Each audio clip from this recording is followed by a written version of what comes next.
At the end of January of the year 2023, IGN released this article explaining why they hand out so many 7s. The primary point of the article was basically to explain that they had to focus on major releases due to the sheer volume of games and movies and TV that release on a week-to-week basis. The article makes a point about developers not wanting to release a piece of media if, during mock reviews for example, it scores lower than a 6. But what interested me the most was this poll they placed in the article. What do you consider to be an average score? I sort of knew what the results would turn out to be, but I went ahead and selected a 5. Then, the results showed basically what I expected. Over 60% of voters consider either a 6 or a 7 to be average, and that's where the issue lies, because this way of handing out ratings means that half of the numbers on a 10-point scale effectively mean the same thing or are straight up unused. What's the point of a 10-point system in that case? I'm going to explore this phenomenon and hopefully make a case for why you should change the way you view and use number ratings.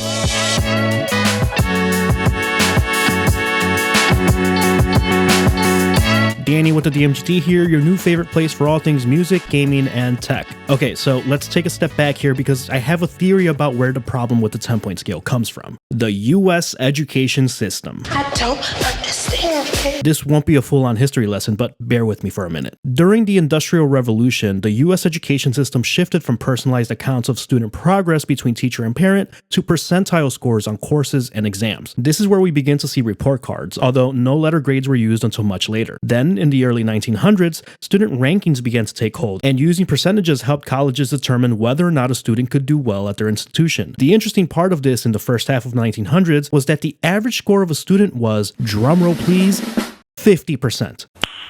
Nice. Grades above 75 or below 25% on the other end were rare. However, these percentages were not quite good enough according to colleges, and thus percentage ranges became assigned to letters and students shifted to maximizing scores while minimizing efforts. You can thank colleges for min-maxing grades. The funny thing about this, however, is the grading system in the US as we know it today uses conflicting scales, a 5-point letter scale, A, B, C, D, F, but the scoring range to receive each letter goes on a 10-point scale, scaled up to 100, but you know what I mean. Anything below 60% is considered failing these days. Sound familiar?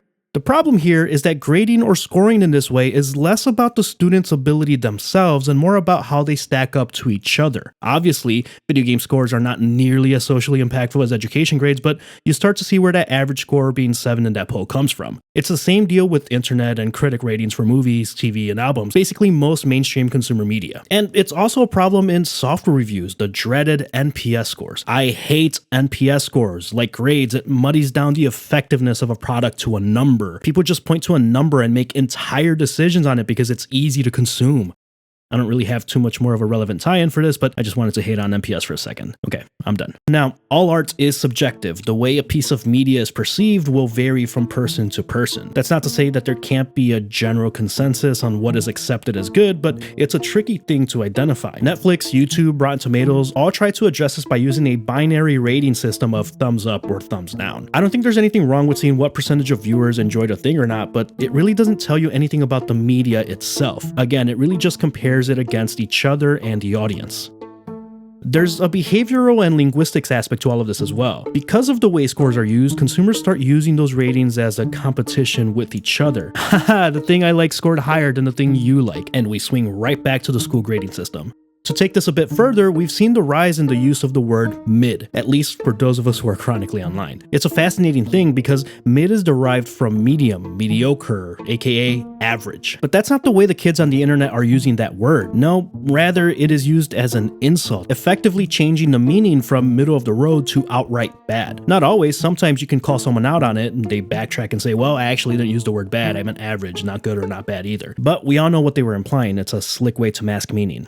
Okay, so what's the point here? Where am I going with this? Well, on one hand, I don't think number ratings are useless. There's a never-ending flood of content out there, and people want a point of reference to help them determine expectations of a thing and how much of their time it's worth. But like I mentioned earlier, these numbers are based on subjectivity. I think there's value in establishing some technical baseline on things, so even if I personally don't like a song, for example, you can point to things like audio mix. Can I separate the sounds and instruments in the song? Can I understand the vocals? Is there anything overbearing in the mix? And so on. In a video game, is it generally free of bugs? Are the mechanics easy to understand? Are Are visual cues decipherable? Does a movie convey a message in a digestible way, etc.? And even then, that can all be subjective. Now, there are some examples of reviewers using the 10-point scale to its fullest extent. On the music side, Anthony Fantano, who follows us on TikTok by the way, it's whatever, is someone who uses the full range, and 5s actually mean middle of the road. We know this because his body of work shows that he does rate things poorly with 1s and even 0s at times, and can still identify redeemable aspects when he hands out 3s and 4s. Still, he's basically the exception that proves the rule.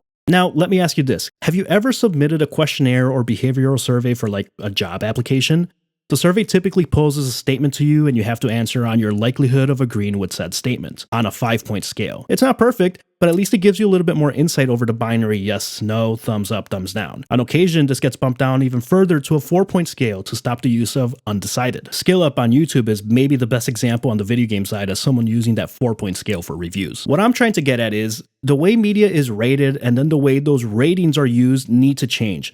A lot of places shift to pseudo 5 points and star ratings, but then do this thing where they apply half points, and that just brings us right back to the 10-point scale. Again, I'm not saying the 5-point scale is perfect, but when used correctly, it can be a little more effective. Amazon uses 5 stars to rate products. Google uses the same scale for businesses. When you think about restaurants, I think the use of that scale starts making a little more sense. Ever see those videos that say a 3 or 3.5 star rated restaurants is where the good stuff is at? This happens when the food is particularly good for the money, but maybe other things like service or wait times are less than ideal. Suddenly, that 3 out of 5 is no longer seen as mid, but desirable. There's also the challenge of enjoyment. Why can't people just enjoy things is probably a common reply to someone, especially when it's just a person online expressing their views. The only thing I'll say to that is, that's fair. The way I rate things at the DMGT isn't necessarily a one-to-one reflection of my enjoyment of a game, album, or tech product. It's possible that I may hand something a 2 out of 5, but on a personal note, still very much enjoy it. Cyberpunk 2077 at launch, I think, is a great example of this.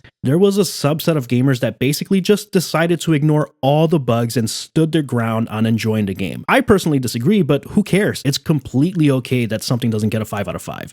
This brings us back to the behavioral aspect, consumers weaponizing these scores to attack each other. The internet just loves reacting to extreme opinions. If it's not the most perfect thing ever, then might as well give it a 0. It's why I titled the video the way I did, and hopefully after clicking into this video and hearing my arguments, it's a little less reactive. So how should a 5-point scale be used? Here's the way I use it at least. 1 out of 5. Basically going back to the way percentages were originally used in the education system. A rare score. I may even decide skipping posting a review when something scores this low, but the only way something can get a 1 is if there's practically no redeeming qualities. A game is completely buggy, unplayable, and not in the 30 FPS way, meaning you literally cannot progress or chunks of the game are missing. 2 out of 5. There are redeeming qualities I can point to, such as the vocal performance of a song, or if a movie has interesting shots, even if the story is bad. It's also possible that it can appeal to more niche audiences. Maybe there's more bad than good, but there's still some enjoyable aspects to be found. 3 out of 5. This is where most things will land. True average to good, but in a positive sense. To me, a 3 out of 5 means it's worth your time. You'll be able to enjoy the album, game, or product. It's probably not exactly groundbreaking, but that's okay. It doesn't have to be. It's just a straight up enjoyable time. 4 out of 5. Here we encounter our first true separation. This is album of the year, game of the year realm. There are interesting risks, and not all of them have to pay off, but the whole is greater than the sum of its parts. A great experience that makes use of its potential. 5 out of 5. Almost as rare as a 1 out of 5. This is reserved for truly exceptional, meaning a 5 out of 5 is the pinnacle of its medium or groundbreaking in the sense that it sets a new standard or is the template to be imitated moving forward. There may be years where no album, game, or movie reaches this level, but when they do, you know it. This is The Godfather, The Last of Us, Mario 64, Kid A, To Pimp a Butterfly, hell, the first iPhone. It doesn't mean perfect, I don't think anything is, but it certainly flirts with perfection for its time. We don't have to agree on what gets each score, but the important thing when it comes to ratings is to look for substance behind the review, consistency and arguments across a body of work, statements that go beyond I like or don't like this thing. And ultimately, remembering that literally everything is just an opinion. You son of a bitch.